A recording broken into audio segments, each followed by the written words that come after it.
Тән сұлулығы емес, жан сұлулығы маңызды. Өмірде болған оқиға. Осман империясының соңғы дәуірінде өмір сүрген бір генералдың ұлы болады.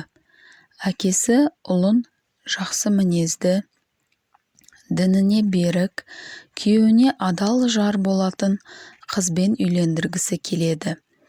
Генералдың жұбайы: біздің үй күзетшісінің бір қызы бар екен. Өзім көрмедім, бірақ адамдар оны маған көп мақтаған. Әйюпте қарапайым үйде тұрады екен. Сол қызды көрейік, дейді. Генерал әйелінің бұл ұсынысын ұнатып қабылдайды.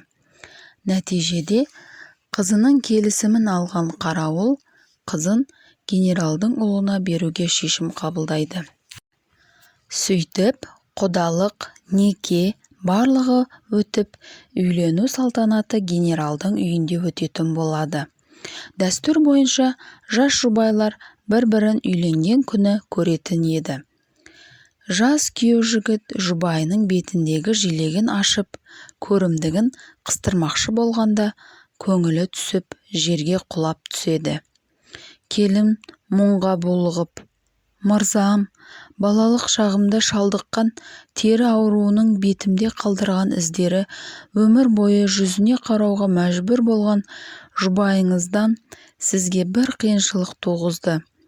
Бірақ бұл менің еркімде болған кемшілік емес. Енді сізге өтінішім мынадай: сіздің жаныңызда 40 күн қонақ ретінде қалайын. Содан кейін мінезіміз сай келмеді деген сылтаумен үйіме қайтып кетемін. Бүгін түсінушілікпен қарауыңызды өтінемін. Бұл жағдайдан ешкімнің хабардар болмауын да өтінемін, деп көздеріне жас толып, күйеуінің аяғына жығылады. Күйеу не айтарын білмей, амал жоқтан қабыл етеді. Бұл 40 күн уақыт аралығында қонақ болып жүрген келін қызметшілікке дейін барып, көркем мінезімен, қызметімен, қарапайымдылығымен, қарым-қатынас және сөйлеу әдебімен үйдегі барлық адамның жүрегінен орын алады. Бір күні келін күйеуінің жанына келіп, мұңлы күйде: үйіңіздегі 40 күндік қонақжайлығыңыз үшін алғысымды білдіремін. Енді үйіме қайту үшін рұқсатыңызды беріңіз, дейді. Енді аяққа жығылу кезегі күйеуіне келген еді. Ол әйеліне жалынып: қымбатты ханым, егер сіз мені ұнатпаған болсаңыз және үйіңізге қайтуға шешім қабылдаған болсаңыз, оған қарсы еш нәрсе айта алмаймын. Бірақ сіз мен үшін құн жетпес жұбайсыз. Көркем мінезіңіз бен әдептілігіңізді көріп, негізгі сұлулықтың жүзде емес, жүректе екенін түсіндім және сізге ес-түссіз ғашық болдым, дейді.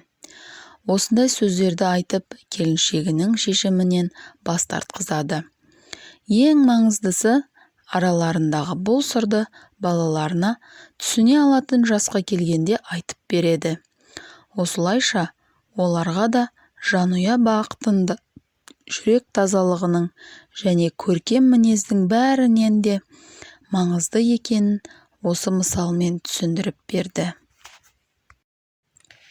Осымен әңгімеміз аяқталды. Тыңдағандарыңыз үшін алғысым шексіз. Сау болыңыздар.